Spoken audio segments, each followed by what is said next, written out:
My name is John Markovic. Before we get sort of in the meat of things, because this year's solicitation was different, just pointing out that we're going to focus on category 1 and 2 applicants for the body-worn camera policy and implementation program. Those are essentially agencies that are procuring body-worn cameras as part of their full and wholesome body-worn camera program and robust body-worn camera program. The other categories are demonstration projects that we included in our solicitation this year. I just want to mention that our people here from the demonstration projects, that's fine, but we're going to focus in on categories 1 and 2.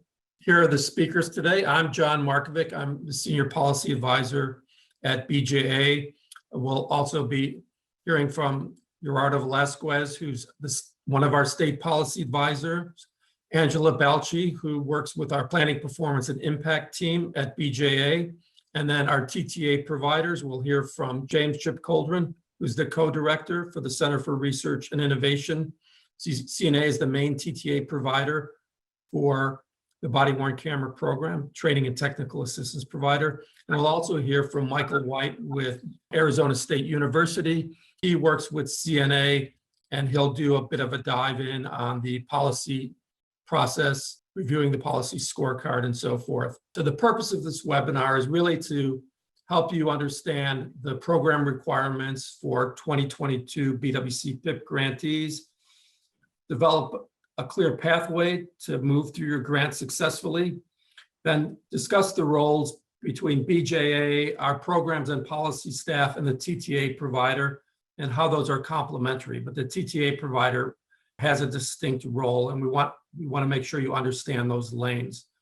We want to orient you to the key processes and obligations with respect to both BJA and CNA, and we want to facilitate the clearance of the body-worn camera policy award condition.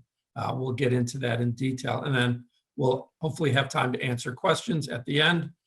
This is some detail here that I'll quickly go through. We're going to provide an overview of the program, talk about BJA's role, the TTA provider's role, clarify again how those are distinct and complementary.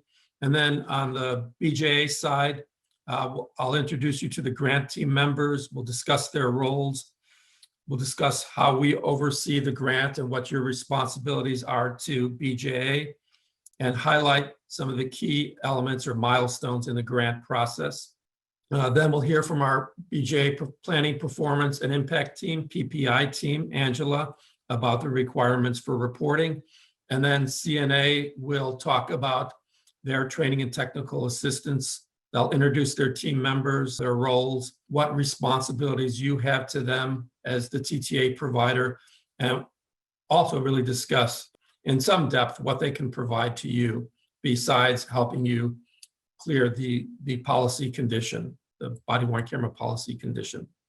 So this is really just so you have a sense. BJA is the largest grant-making agency under the Office of Justice Programs. We work with communities, governments, and nonprofits to reduce recidivism and unnecessary confinement and promote a safe and fair criminal justice system. I think the body-worn camera program fits well into that, particularly in improving the efficiencies of the justice system. There are obviously elements of fairness and transparency and accountability with body-worn cameras that fit within that mission. So I'm going to talk a bit about the overview of the grant program. Most of you as applicants have a good sense of what that is, and pardon me as I'm not proving very adept at the slide forwarding here. So as you well know, this BWCPIP is a competitive grant program. It supports the acquisition of body-worn cameras, either the purchase or lease, as well as a lot of different associated equipment and program operations. Some of you take advantage of that. Some of you are largely purchasing the cameras with the budget you requested from us and your match money. We won't get into that. That's something that you'll be working on, or that you have worked on with the state policy advisor, getting you through the budget approval process, making sure you procure your cameras. We'll talk about that, and you're able to draw down your expenses. I think it's important to emphasize that this is not merely a body-worn camera purchase program.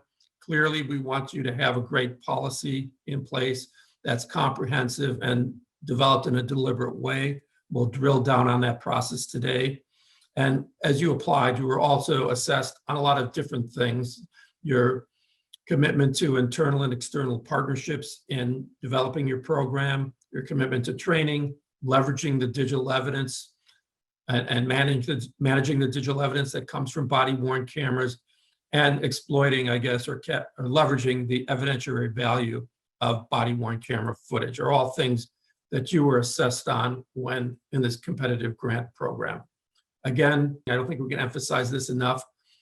Policy development is significant. It's key to a successful body-worn camera program. Dr. White will get into this later, but we don't dictate a policy to you. We don't prescribe a policy, but we want it to be robust and we want it to be reflective of broad stakeholder input. So your local prosecutors, affected agencies and divisions, police unions, collective bargaining if you have them, community groups. Some agencies have oversight boards. They should be involved in and knowledgeable of your policy and policy development process for those of you who are developing policies as part of this program. Now, we don't want to see just cut and paste from something like Lexipol or your neighbor's policy. For context, way of review, we support a lot of different types of programs. I think there's the broad scale implementation where folks come to us and say they want to deploy body-worn cameras to all sworn personnel or all patrol officers, folks who have contact with the public. We also support pilot programs. Maybe you want to just start your program in a division before you moved throughout the department. Those are getting rare, those rarer. Those were more common at the onset of the program in 2015. And we also support expansion programs. You might have had a pilot program, or you might have decided that you're going to move beyond patrol officers and provide body-worn cameras to first-line supervisors or investigators and detectives. And we do allow grantees to come back and receive more funds through the competitive process. A good example is we've funded Los Angeles Police Department a couple times with expansion of their program. In one year, they came back to us to fund their basically metro officers, the officers of the patrol subway system in LA. So expansion is possible. This is just a flavor of the types of agencies that we funded in previous years. Because we allocated some monies to areas 3, 4, and 5, those demonstration projects, and also delegated some money for a small rural and tribal micro grant program. This year, we have fewer awardees than we have had in the past. And for our main BWCPIP program, the column under 2022 grantees is what, it's a representation, the breakdown of those of you who are on the call today. And these are the agencies that were funded in 2022. And just to take away from here, I obviously won't go over all of them, but there's quite a range in the number of cameras and the size of the programs, from 15 to over 3,000 cameras for the department, the Massachusetts Department of Corrections. So there's a lot of variability in the agency type here, as well as in the scope of those body-worn camera programs. Here, I'm going to come with the first polling question. If you can set that up, Quinn. I think just to see who we have on the phone, what's your primary role in the BWCPIP grants? And this obviously is for folks who are joining us from the grantee agencies. So if you can submit your answer, and then we'll see who's here, what different types of folks we have. Generally, we have sergeants, lieutenants, maybe captains who may be running the programs. And then we have a whole host of administrative people who may be managing the grants. So here we want to see who you are. Quinn, is that going to come up? It's up. We've got about 28 responses right now, so it looks like we've still got a few trickling in. Let's give it about maybe 10 more seconds, and then I'll post the results. When I guess my own advice, I voted other because I wasn't sure that element would go away from my screen, so I didn't know if I could bypass it. We see here we've got the majority of folks, about 60% are administrative, others are operational, and there's a fair number, 5, that are responsible for both. I think sometimes the smaller agencies, they don't have the luxury of having dedicated grant administration staff, but it sounds like the majority here are playing an administrative role. So great, thanks, Quinn. This is just kind of a lay of the land. On the far left, you have there the grantee agency, that's you. There's some of you, a few of you who have sub-awardees that you're including to receive funds with you. And as I said, generally there'll be an operational project lead and an administrative finance lead in the orange there that would navigate Just Grants, report to Just Grants system, submit your performance reporting things. And then there's the project lead who, for large part, will be working with CNA in the policy development process, as well as in making your body-worn cameras operational. So those are just on your side. The training and technical assistance with CNA, they're going to work with you to clear the policy condition, either through a self-certification form that your agency submits to them, or generally more commonly, it's changing a little bit as we progress and more agencies have policies or expanding programs. But generally, most of you will be working through scorecards.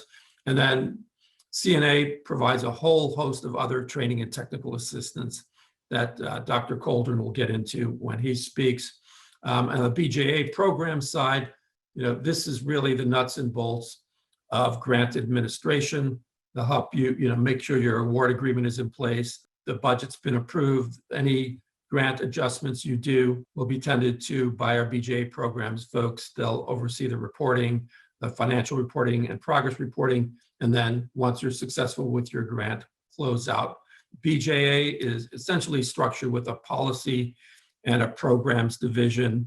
There's two distinctions, but we work pretty closely together. So the purpose of the BJA grant team is really to help you successfully navigate your grant. I think these are things in sequence, finalize your award acceptance and get your final budgets approved. I think most of you are through that. Clear any award conditions expeditiously as possible. There's the special condition here for the policy development, but there are also other conditions that are applicable to all grants. There may have been something that you didn't provide us in your application that wasn't enough to disqualify you, or you were scored high enough, but those are some administrative things that are followed up on. We want to ensure that you comply with the guidelines across the grant.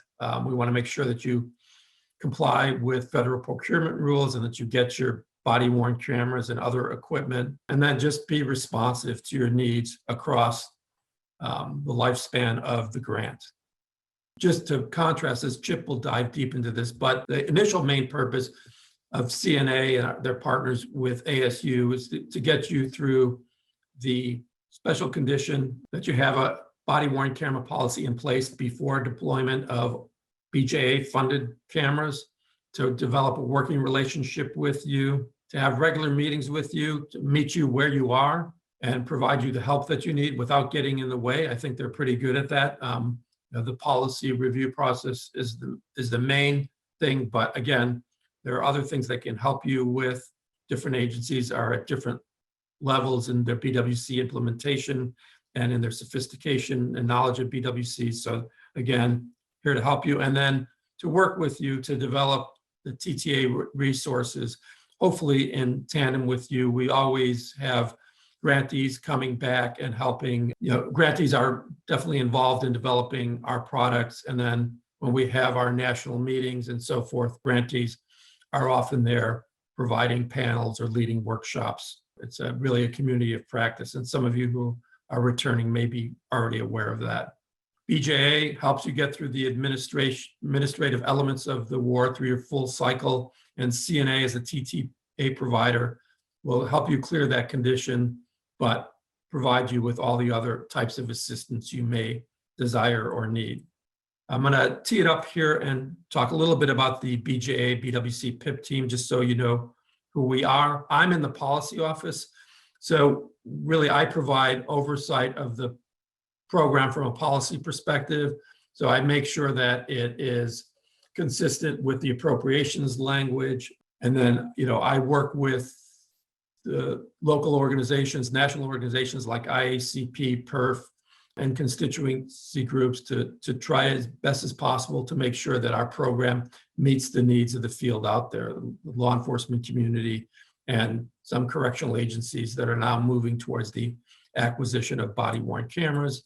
This is me. Basically, I'm a champion for the program. I work hand in hand with the TTA provider on various elements, but getting through the policy review process, developing the products, holding webinars, and then I work with the program staff at BJA in making sure you get through your grant administrative role. So I sort of run the program, develop the solicitation, and then work collaboratively with TTA and internally with our program staff in moving the program forward and hopefully building the program from year to year, meeting the needs of the field. So I alluded to the fact that this year we developed some demonstration programs. I didn't get into details about that, but they have to do with agencies with established programs, really leveraging digital evidence management, trying to get a better handle on how prosecutors can deal with the tsunami of digital evidence data that they're dealing with, access it effectively, and then use it effectively in their decision-making process. And then the other demonstration projects are those that focus on constitutional policing and using body-worn cameras to achieve sort of fair results through things like de-escalation training. Before I turn it over, we have another polling question here. This really deals with more of the administrative elements of the grant because we're moving into that discussion now. I'll be handing it over momentarily to my colleague Gerardo, who's a state policy advisor. So here's a question that we're polling just to get a sense of what your agency's level of experience, what your level of experience is with managing federal grants. Almost half of you, this is your first federal award. So we understand that there may be challenges and we'll be working closely with you to do that.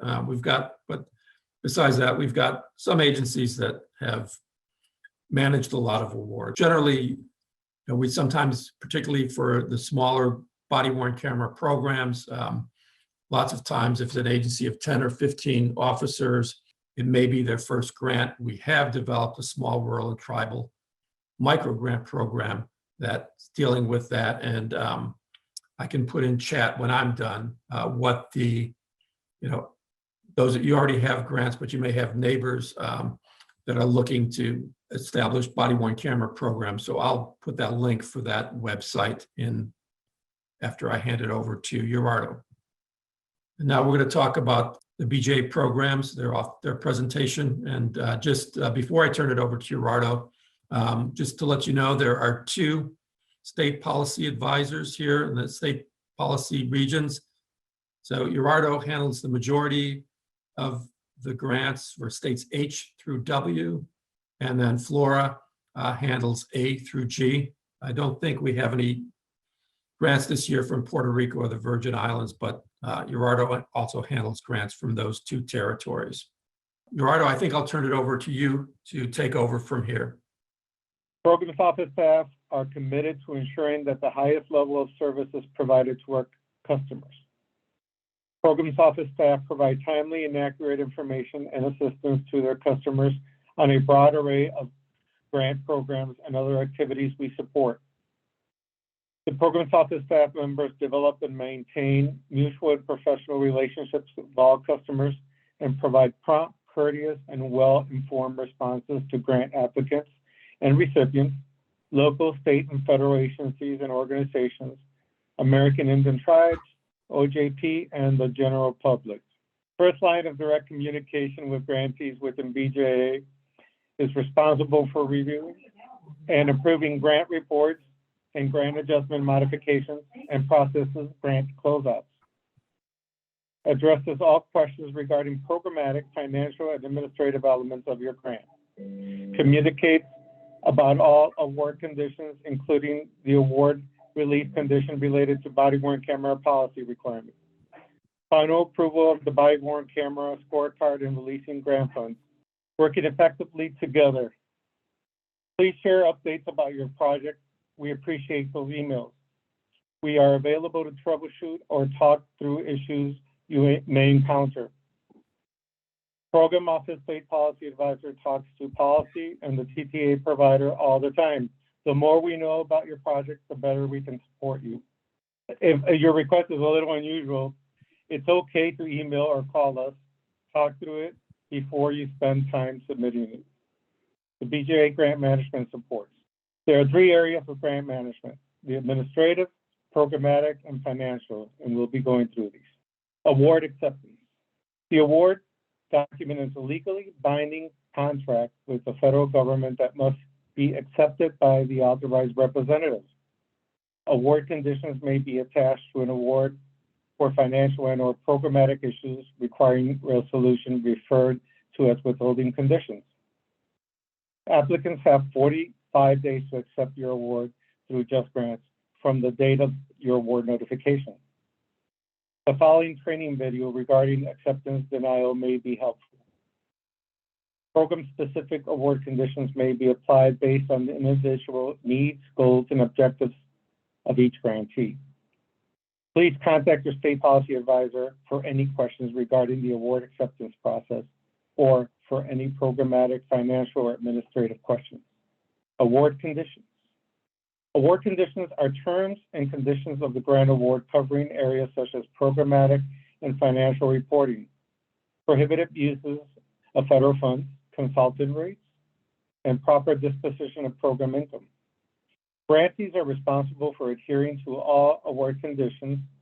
Consequences for noncompliance could include administrative or legal actions imposed on your organization by DOJ. All new body-worn camera awards include a withholding condition for budget approval with language that reads, the recipient may not obligate, expend, or draw down funds until the Office of the Chief Financial Officer has approved the budget and budget narrative, and an award condition modification has been issued to remove this award condition. All body-worn camera grantees had a unique award condition for the body-worn camera policy development attached, which requires submission of a body-worn camera policy within 120 days of award acceptance. Failure to comply may result in the freezing of funds. Award conditions. The most common withholding conditions are unclear budget, missing documents, such as conditional clearance, disclosure of duplication, disclosure of lobbying activities, and application attachments that were missing. Program-specific conditions, including withholding, will typically be found on the last page of your award conditions. Withholding conditions must be removed, resolved before your agency can expend, obligate, or draw down award funds. Regular communication with your assigned state policy advisor is critical. The grants and financial management training.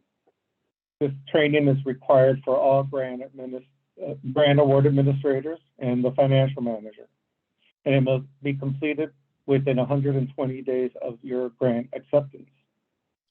If the grant award administrator or the financial manager change at any time, they will have 120 days to complete their training from the day they were added to the Just Grant system. Failure to comply will result in a withholding special condition and must be completed every 3 years. And it's available online at the following links. Submit the grant financial management training certificates to your grant manager by email, please. Budget and financial information. Budget and financial information. Recipients agree to read and comply with the financial and administrative requirements set forth in the current edition of the DOJ Financial Guide and the 2 CFR 200 Uniform Administrative Requirements, cost principles and audit requirements, and federal awards.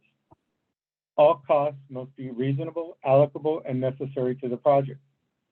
Recipients will work with assigned grant manager to clear the budget that is reviewed by the Office of the Chief Financial Officer. The budget must conform to federal cost categories, have correct calculations, include only allowable costs, accurately identify subrecipients and contractors. Reimbursement requests are based on immediate disbursement requirements to be made immediately or within 10 days. is not spent or dispersed within 10 days, funds must be returned to the awarding agency immediately. A 50% cash or in-kind match is required for categories 1 and 2. Categories 3 and 4 and 5 do not require a match.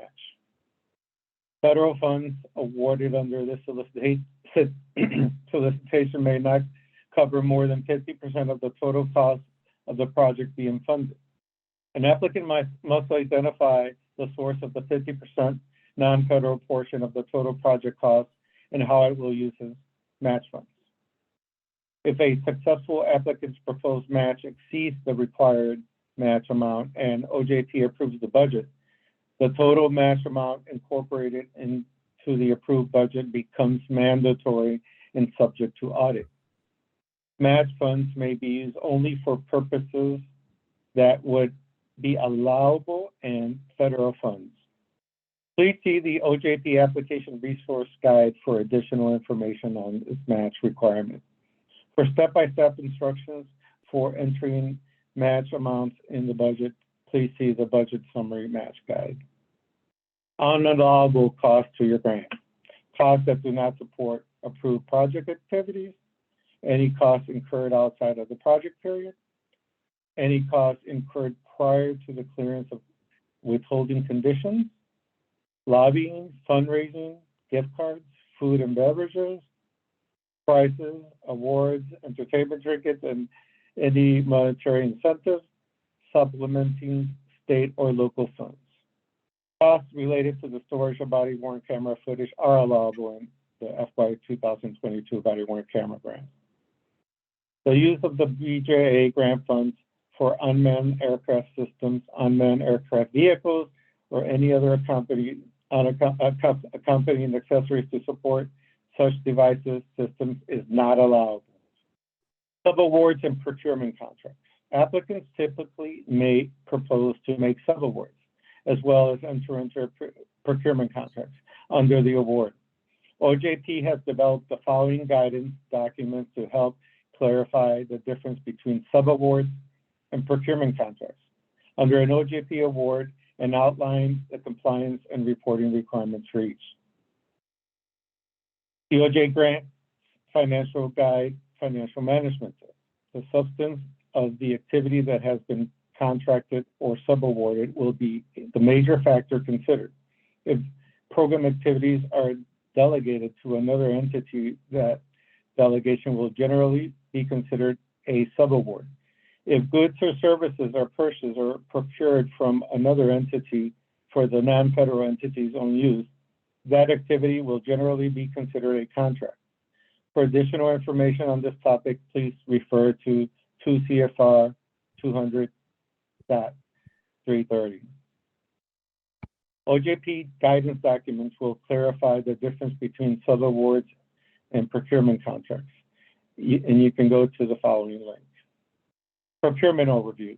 States must follow the same policies and procedures they use for procurement from their non-federal funds.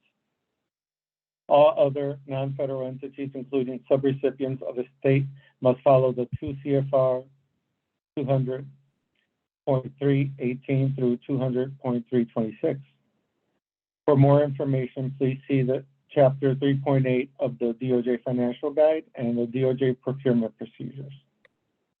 Subaward and procurement resources. For additional guidance on subaward and contracts, review the subaward contract kit, the subrecipient checklist, and the sole source justification fact sheets, which can be found on our website.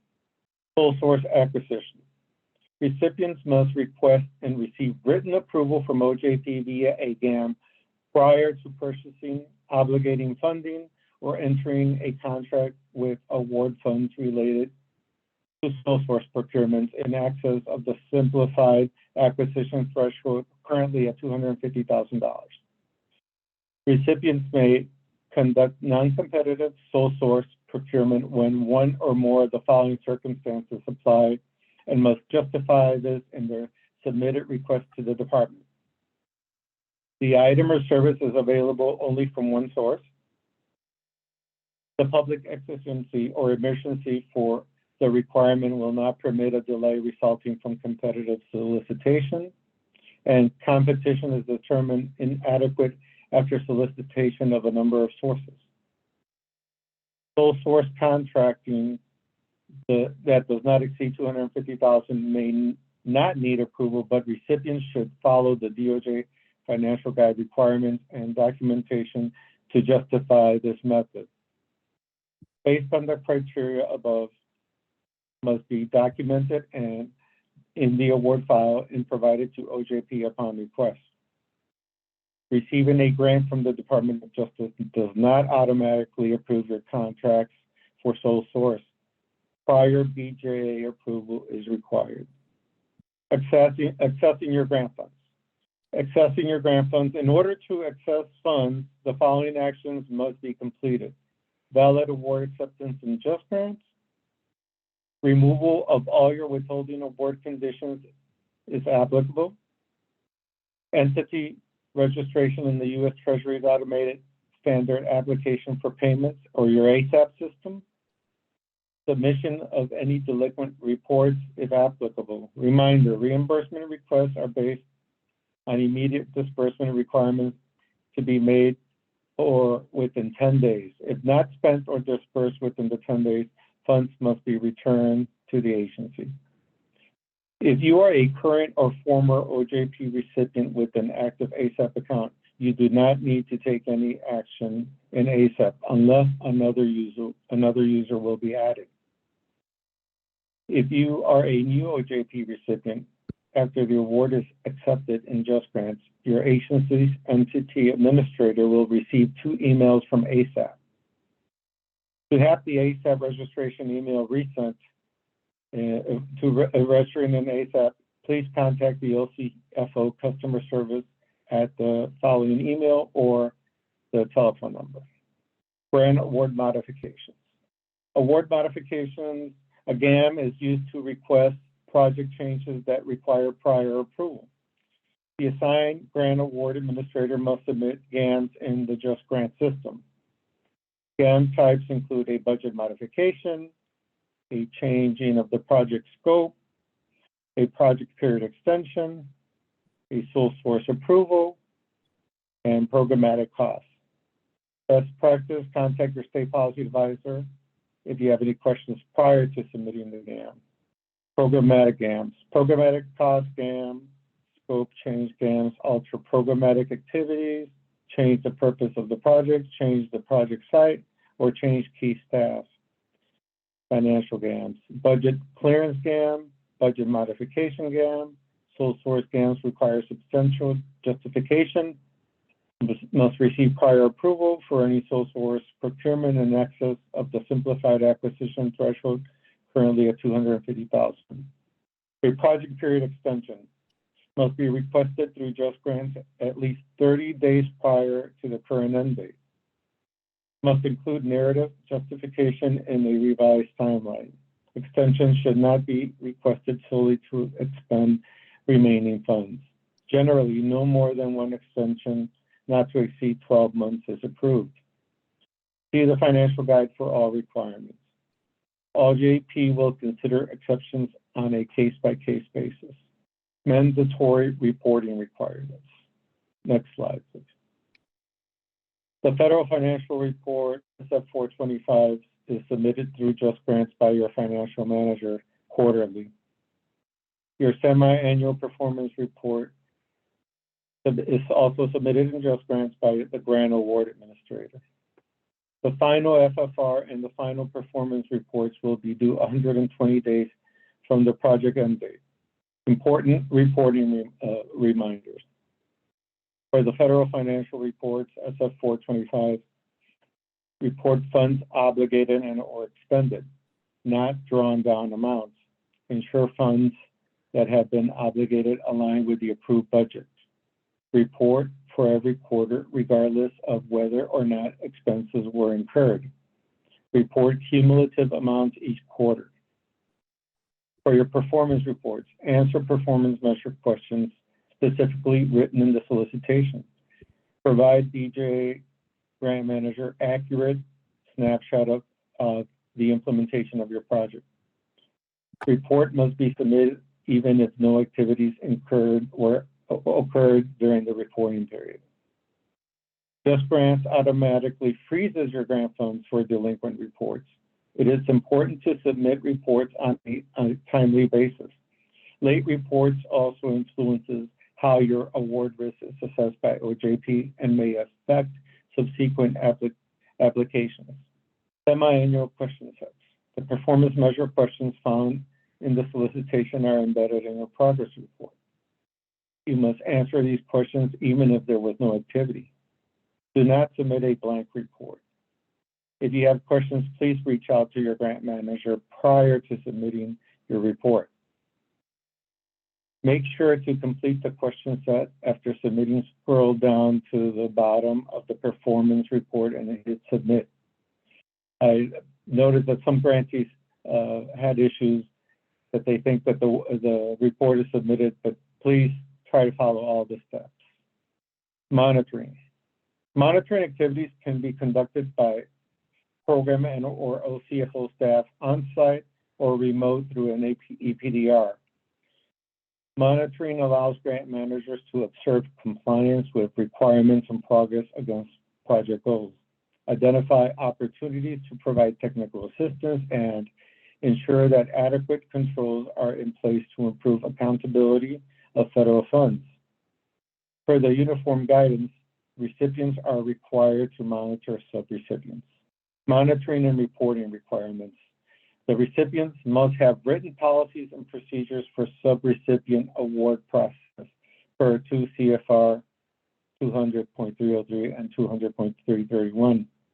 Post-award procedures must contain a risk-based approach for selecting subrecipients to monitor, a process for monitoring, a monitoring checklist that satisfies administrative, financial, and programmatic elements, process for documented findings in a report, and procedures for follow-up on issues for resolution. The grantee subrecipient policies and procedures should include a process for closing out subawards. FADA reporting. Prime recipients of awards $30,000 or more must report on any first-tier subawards or subcontracts of $30,000 within 1 month following a subaward. To help navigate the submission process, user guides, frequently asked questions, and online demos are available at the following links. Federal Funding Accountability and Transparency Act, FADA, requires prime recipients of awards $30,000 or more to report subaward and executive compensation data on their first-tier subawards of $30,000. Recipients must submit the FADA reports in FSRS by the end of the following month in which the subaward was issued. User guides, frequently asked questions, help desk, and other online demos are available at the following link. Award closeout. Any obligations must be incurred on or before the last day of the period of performance. Liquidation period of up to 120 days after to make any remaining payments. After submitting the final performance report, final FFR, and the last drawdown in ASAP, the grant award administrator submits a closeout package. Note, the ASAP account will be suspended automatically upon submission of the closeout or 120 days after the project end date. This is a typical grantee roadmap of the grant, 3 years, and this is what we just spoke about. These are resources for you to go to for the body-worn camera toolkit, the Just Grant system, OCFO customer service, and ASAP.gov. Thanks for the presentation. Now we'll turn it over to Angie Belchi to discuss the BWCPIP program's performance management component. Thanks. Thank you, John. So like John said, I am Angie Belchi. I'm an analyst on the BJA Planning, Performance, and Impact team. This part of the presentation will cover several topics related to performance management at the BJA. So we're going to discuss what you need to report, where reporting happens, and how to report data, and when reporting is due. We'll go over some specifics around the BWCPIP questionnaire or performance measures, and some data reporting best practices, and end with some resources that you can take with you. Performance management is the process of which grantees regularly collect data on their grant activities in order to determine whether they are implementing those activities as intended and having and achieving the desired results and objectives. BJA has established performance measures, or sometimes called questionnaires, for each program. And these performance measures capture the inputs, outputs, and activities, and can also enable pre and post outcome comparison to assess if there was change and success. You should be familiar with these questions, this questionnaire, as it was included in the original solicitation, but we'll also go over it, and you can find more information on performance measures generally and for the BWCPIP program linked on this page. So performance measures have many purposes and benefits both to BJA and to you as the grantee. They allow BJA to look at holistically as well as individually the BWCPIP program and identify areas of success as well as opportunities for improvement. So this allows BJA to more systematically develop and target training and technical assistance to grantees that need it the most. Additionally, BJA regularly receives data requests and calls from Congress, White House, and the media, and we rely on this data that you provide to us in a timely manner to respond to these inquiries. Finally, it is required by various federal laws to collect this data. But again, it also has several benefits to you, the grantee. You should be systematically recording the performance measures required by BJA in addition to your own programmatic data. And these can help you not only proactively address challenges and areas for improvement, but also provide evidence for this grant and future grants that you are meeting your goals. On the next slide, you'll see a table with your reporting deadlines and requirements for the BWCPIP program. You will be reporting in the Justice Grants system, which is linked here. And Just Grants reporting occurs semi-annually, so that's due 30 days at the close of the quarter. So the performance reports are due January 30th and July 30th. And what's due at that time is both the performance measures and the narrative questions. Both are in the same survey though, so you'll just submit it all at once, but just know that those are the two requirements. And after your award has ended and grant activity is completed, a final report is due 120 days upon closure. On the next slide, I mentioned what you will need to report. So there are performance measures, which can be the main part of the questionnaire. And these are a series of questions that evaluate and measure the outcomes of your grant activities based on the goals and objectives of the BWCPIP program. These can be text responses or numeric responses. And then there are a series of narrative questions, and these are related to your individual programs, goals, and objectives, including barriers and successes. Finally, upon your award ending, you will answer a series of closeout questions. On the next slide, you will see the link for the PDF version of your BWCPIP questionnaire. Again, use this PDF document to become familiar with the questions that you'll be required to be reporting beginning in January, and also for you to help track your data over time. And that way, when it's due in Just Grants, you're able to easily access your data reporting totals and insert them. On the bottom of the screen, you'll see the Just Grants support team contact information. So reach out to them if you're having any issues accessing the Just Grant system or any reporting issues in the system. You'll see some examples of what the questionnaire looks like in the Justice Grant system. As others have mentioned, only respond, this is your last reporting period if the award is ending. For the BWCPIP program, be sure to select the category of your award, categories 1 through 5. There'll be a drop-down menu, as you can see on the right-hand side here. And your selection for that will help guide you through the rest of the questionnaire.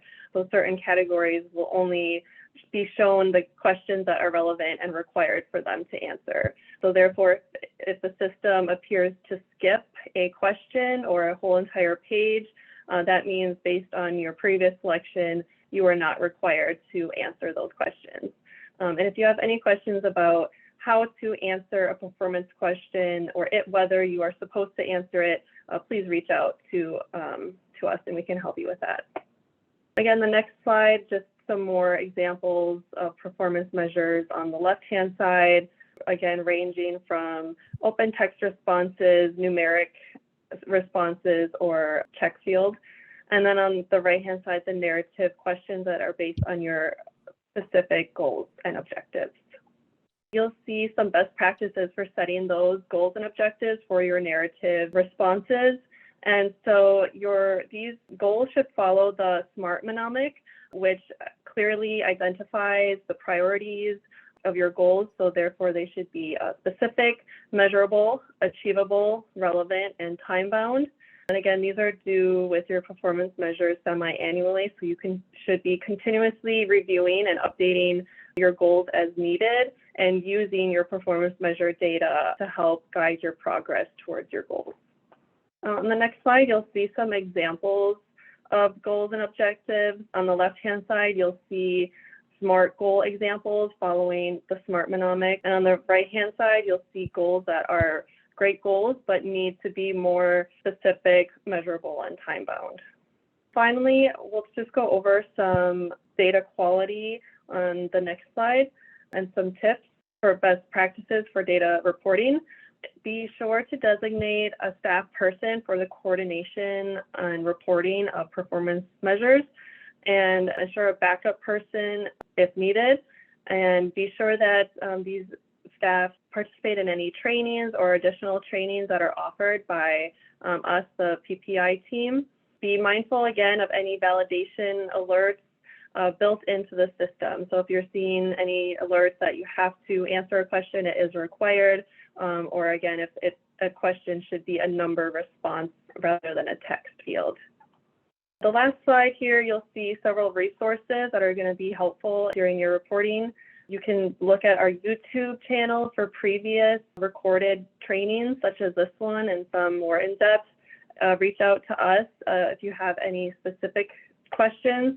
On the next slide, you'll see our contact information, and it can be a little confusing which help desk to contact. Feel free to reach out to either and we'll direct you, but contact the PMT help desk if you have questions on your performance measures themselves, whether, if you're not understanding how to report on a performance measure or whether you are required to, and contact the Just Grant support team if you're having access issues, system-related issues related to Just Grants, assigning roles or permissions, or printing or uploading documents.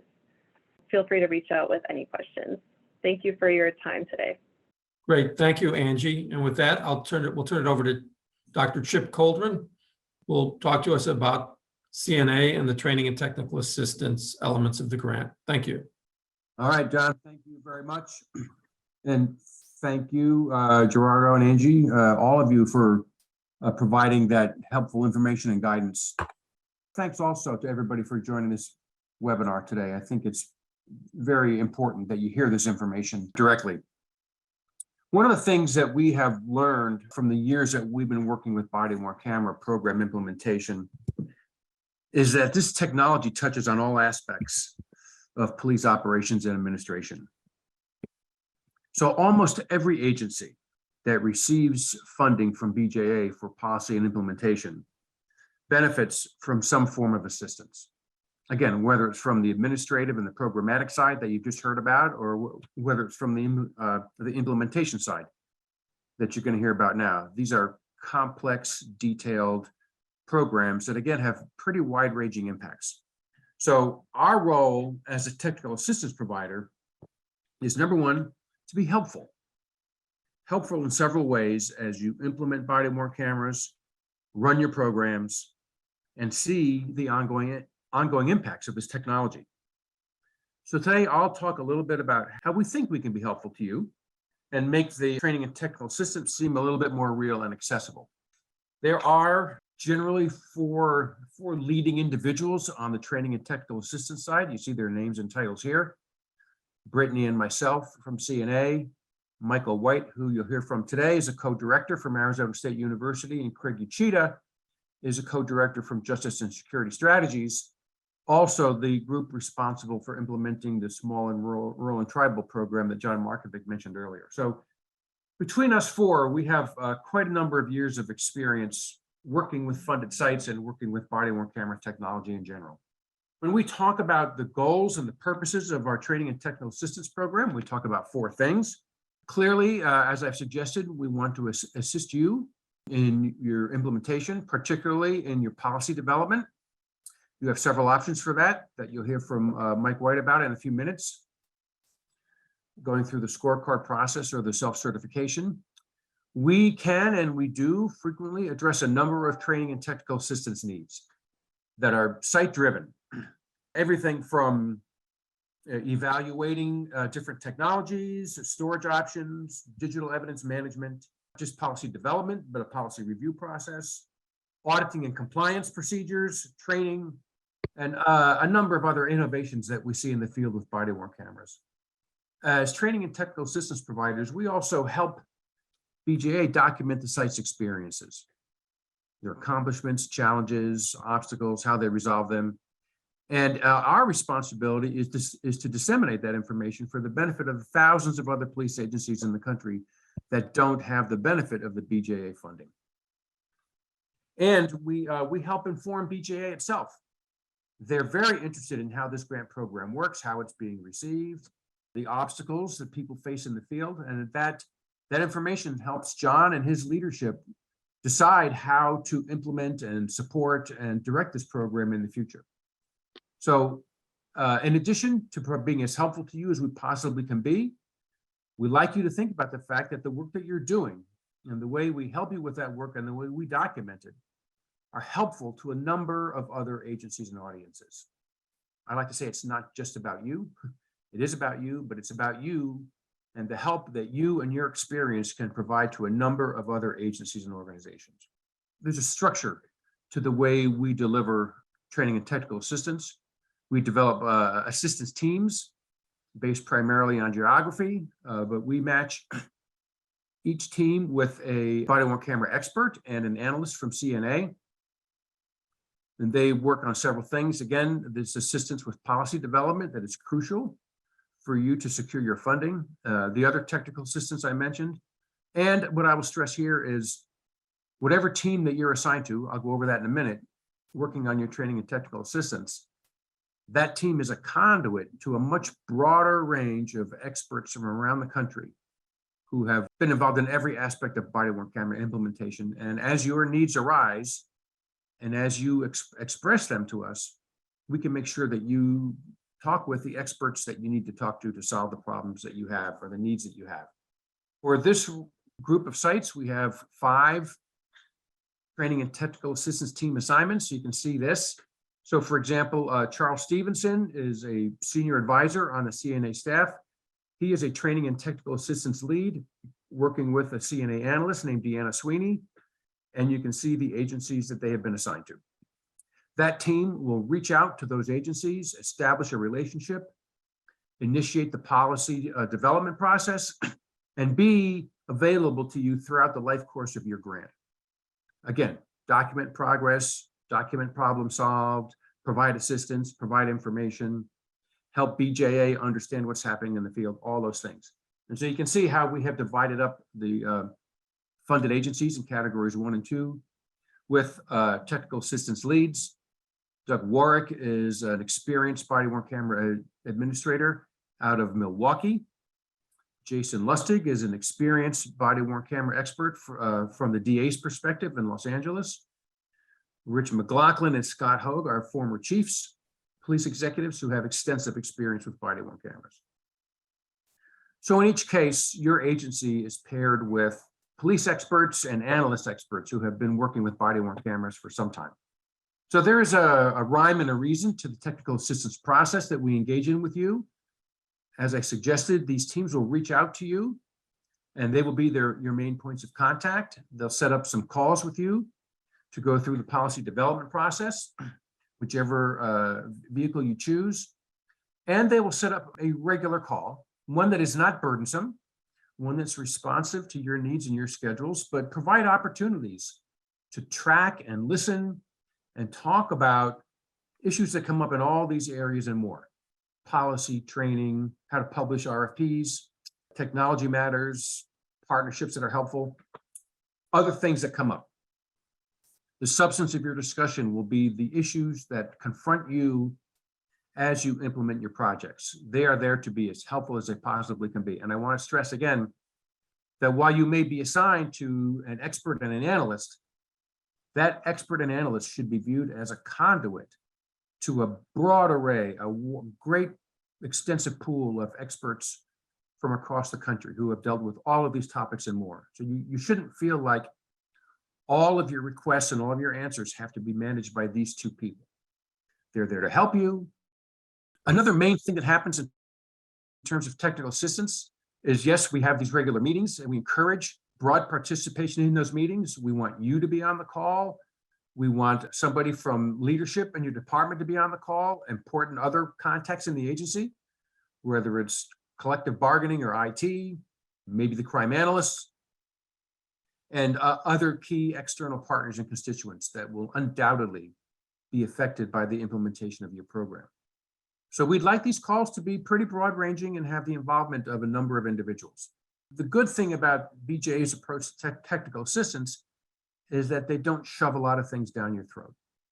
Everything I'm talking about will be generated. The help that we give you, the assistance we provide is generated by requests that you and your team make, either through us or directly to our website or even through BJA. The one thing that BJA tells you to do is attend the national meeting. This is mandatory. We work with BJA and a number of other experts to put on the national meeting. At that meeting, you will hear from experts, again, across the country with many years of experience on every issue you can imagine relating to the implementation of body-worn cameras. So this year, the meeting, as last year, the meeting will be virtual. One benefit of that is it allows participation for many more individuals than you would have to fund to come to a meeting. That's a very significant part of our technical assistance process. It's also possible, and it has happened in the past, that your site might request a regional meeting of one kind or another, or a meeting with a group of departments in your area that are interested in learning more about what's happening with body-worn cameras. We've done a number of these. They have been quite successful. It's an option for you.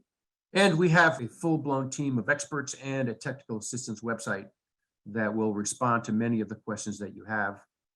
Here are the links to that website. And again, you're in good communications with your technical assistance team. These matters will all be discussed and they'll come to our attention and we'll respond to them as quickly as we can.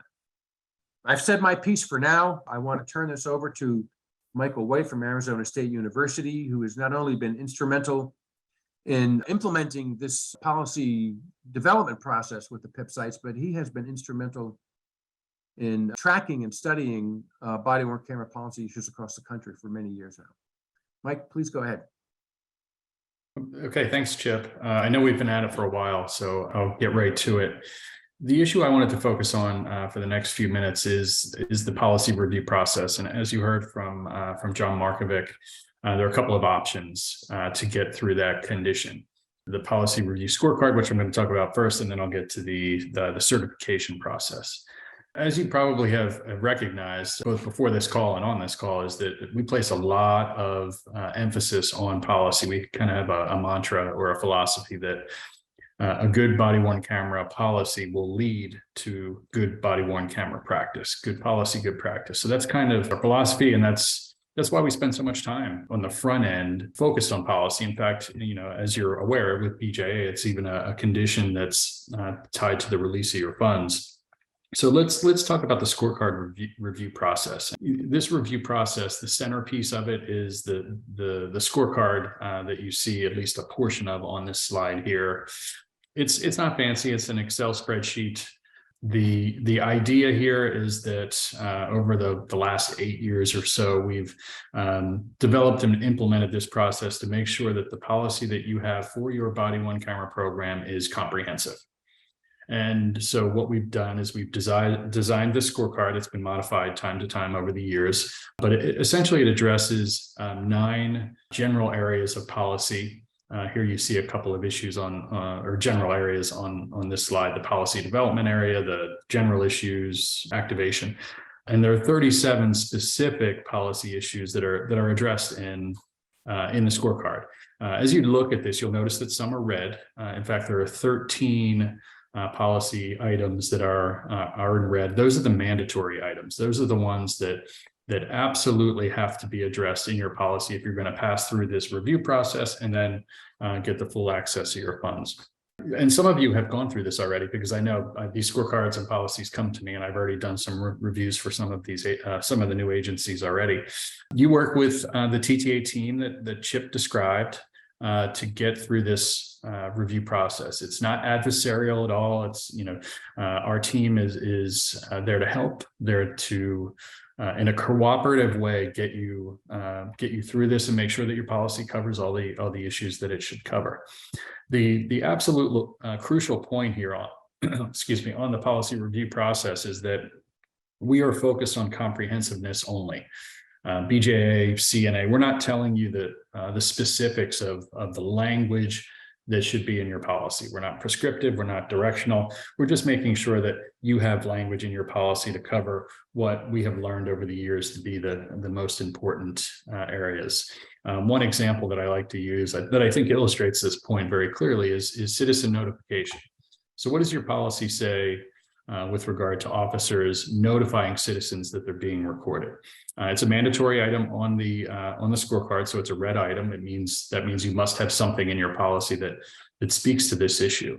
And some departments will choose to make that a requirement. They'll have language in their policy that says you shall notify that you're recording a citizen, and that's fine. That's great. That meets the requirements, and that gets a check mark. But other agencies will go a different route, and they'll decide that they want to have it recommended to their officers, but they're not going to require it. And that's fine too. And even other agencies will say, you know what, we're not even going to have our officers recommend. There's no requirement. Our policy simply says you are not required to notify. Also fine. All of those, which are very, very different approaches to an important policy issue, are good. So that's what I mean when I say it's comprehensive. We want you to cover that particular issue, but you decide locally based on working with your local stakeholders, with the department, with your officers on what you want the specifics to be. So that's the scorecard. And like I said, it's kind of a back and forth process sometimes between your TTA team and the folks at CNA and BJA, but we try to get you through that process as quickly as possible, but also making sure that all the requirements in the scorecard are met. The other approach or avenue to get through the policy condition is a self-certification. And BJA created this a few years ago in recognition that many of the grantees that come on board are seasoned. They've done this for a while. They already have a policy in place, or perhaps they've already been funded by this program and they're coming back for additional funding. And so this is an expedited policy review process. And essentially what you do, and you can work with your TTA team and decide which avenue you want to go, whether you want to do the scorecard or the certification, and they'll have some thoughts on that and some guidance. But with the certification, you're essentially certifying that your policy is in place, all the critical elements are covered in your policy, and then someone at the top of your organization, administrative executive, the chief, the sheriff, then signs off on the policy, and then you submit that certification form along with your policy and send that to your TTA team, and that'll be sent up. And so those are the two ways that you can proceed through the policy review process. And again, once you're through that, then full access to your funds and you're off to the races. There are a couple of things I wanted to just reiterate as we come to a close here. Chip talked at length about some of the things that we have available. We've been at this now since 2016. So over those years, we've worked with hundreds of agencies. We've developed just an absolute ton of resources that are available.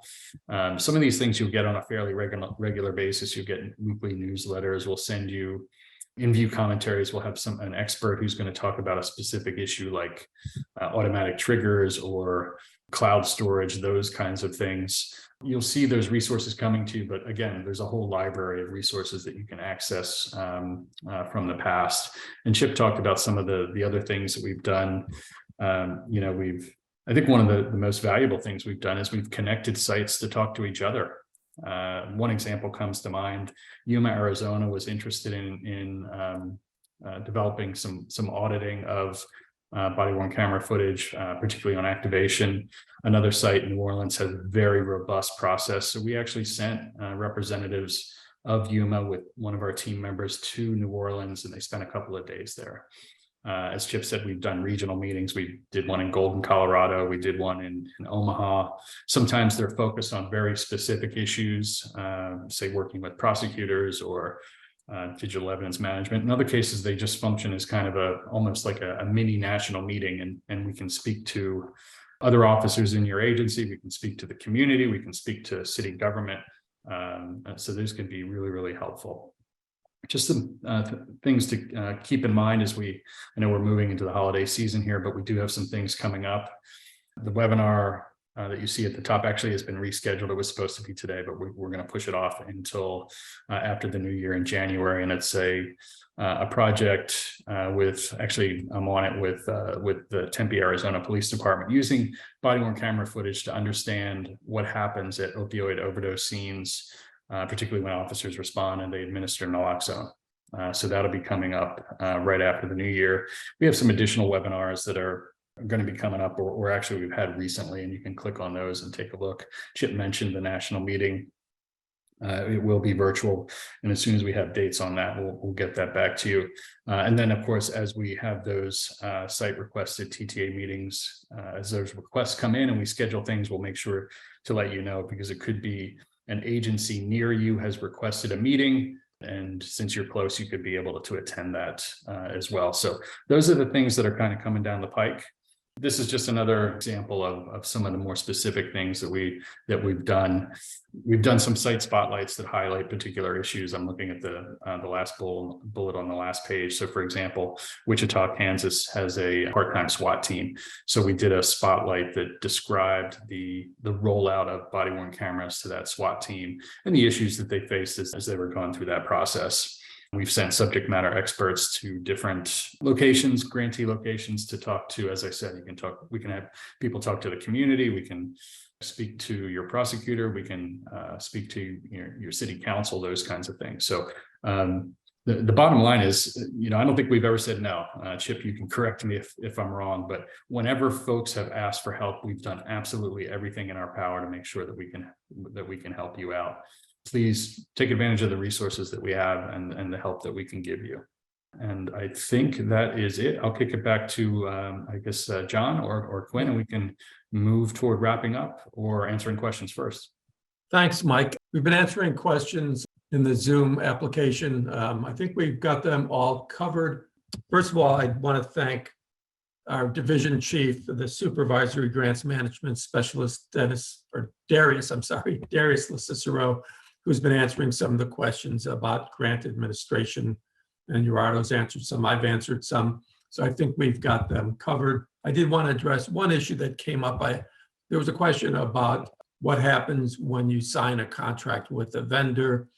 You can certainly notify us, but that's, we're not here to approve your individual contracts with the vendor, or a point that I probably should have stressed. We're not here to help you select a vendor. We're vendor neutral. That's something you should do according to procurement rules, selecting a vendor, in a way that's very deliberate and comprehensive in the ways that Gerardo covered in his presentation. So you really don't need to notify us when you sign a contract. It's not a requirement, and we're not in the business of selecting one vendor or another, or helping you negotiate a contract. I just want to make that clear. Any other questions? Hi, John. We do have one in the Q&A section right now. It says, can you please provide more information on the national meeting mentioned earlier? I appreciate as much information as you can share. Will there be an option to attend remotely?